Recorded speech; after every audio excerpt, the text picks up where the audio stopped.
Hello, आप सबका मेरे चैनल स्प्रेडिंग ला ज्ञान में स्वागत और अभिनंदन है।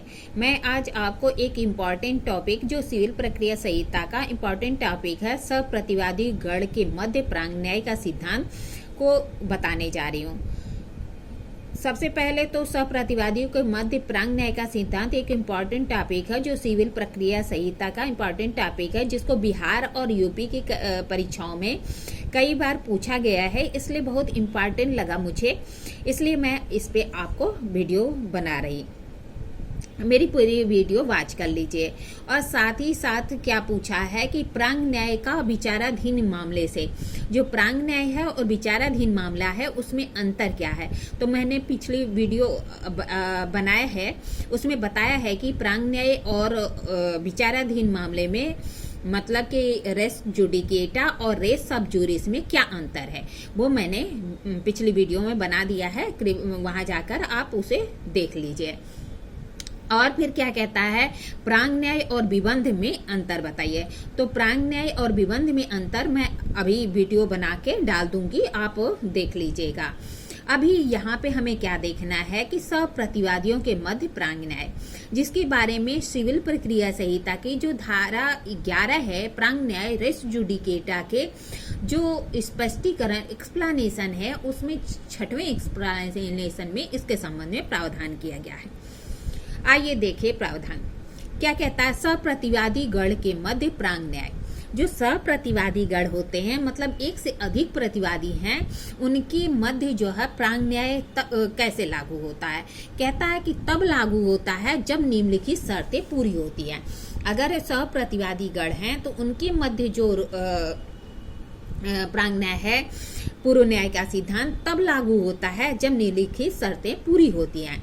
पहला क्या कहता है, सप्रतिवादी पूर्ववर्तीवाद में भी आवश्यक या उचित पक्षकार रहे हों। जो सप्रतिवादी हैं वह जो पूर्व में वाद भी निश्चित हुआ है या पूर्व में वाद निर्णित हुआ है, उसमें भी आवश्यक और उचित पक्षकार होना चाहिए।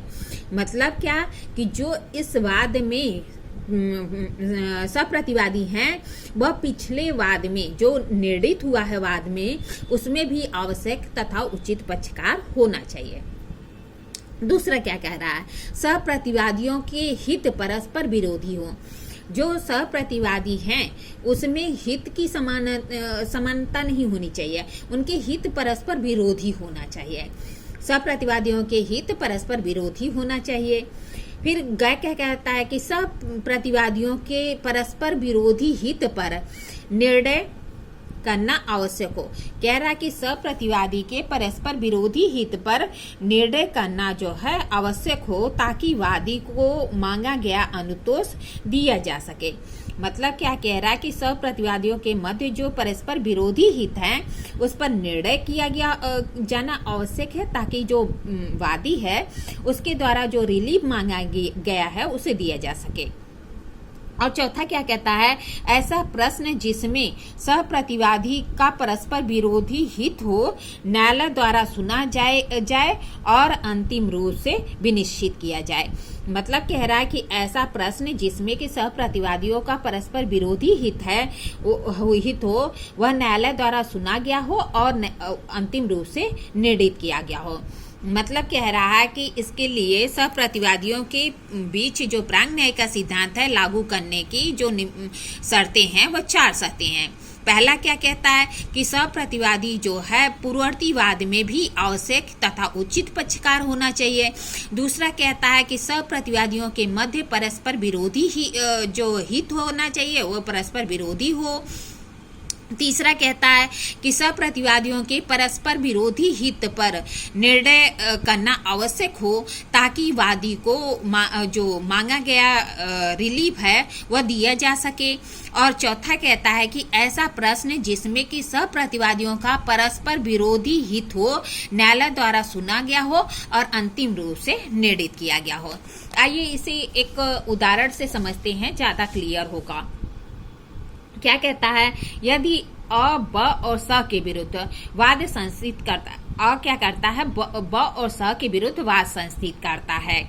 और ब और स के बीच कोई विषय या तो वास्तविक रूप से या आणविक रूप से प्रत्यक्ष या सार्थक विवादग्रस्त है।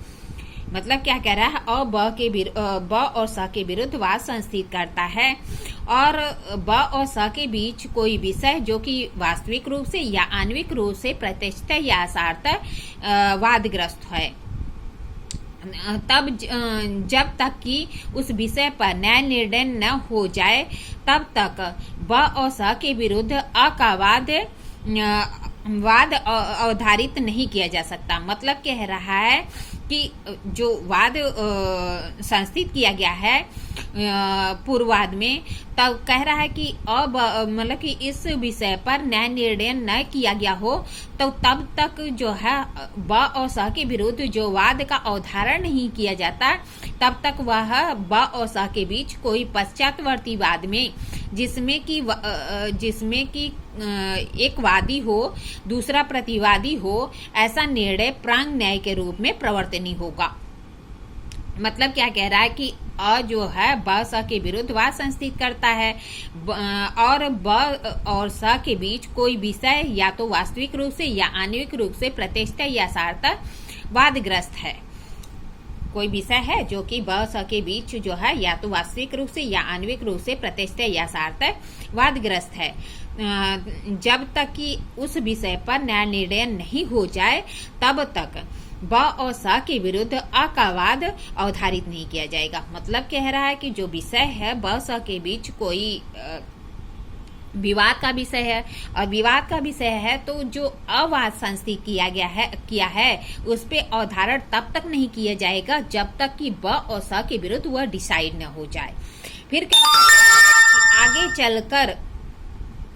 आगे चलकर ब और स के बीच किसी पश्चातवर्ती वाद में जिसमें कि एक वादी है और दूसरा प्रतिवादी हो, यह निर्णय प्रांग न्याय के रूप में परिवर्तनीय होगा। मतलब कह रहा है कि आगे चल के क्या होता है कि अगर कोई वाद में एक वादी है और एक प्रतिवादी है तो यह निर्णय क्या होगा, प्रांग न्याय के रूप में परिवर्तनीय होगा। एक केस आया था दरोगा सिंह और अन्य बनाम लाल बाबू सिंह, ईयर 1980 का मामला था, पटना का। दरोगा सिंह और अन्य बनाम लाल बाबू सिंह 1980 पटना का वाद में माननीय उच्च न्यायालय ने यह अवधारित किया कि प्रतिवादी के बीच कोई विनिश्चय प्रांग न्याय के रूप में तब परिवर्तनीय होगा। जो पटना हाई कोर्ट है उसने अवधारित किया कि सब प्रतिवादियों के बीच कोई विनिश्चय प्रांग न्याय के रूप में तभी परिवर्तनीय होगा जबकि ऐसा विनिश्चय किसी वास्तविक या जो आणविक क्रियाशील बिंदु पर हो। मतलब क्या कह रहा है कि प्रांग न्याय के बीच प्रांग न्याय तभी लागू होगा जबकि कोई विनिश्चय वास्तविक रूप से या जो है आणविक रूप से क्या हो, क्रियाशील हो, तभी जो है प्रांग न्याय लागू होगा। कौन सा केस था, दरोगा सिंह बनाम लाल बाबू सिंह का मामला 1980 का। इस तरह मैंने आपको सब प्रतिवादियों के बीच प्रांग न्याय का सिद्धांत समझाने का प्रयास किया है।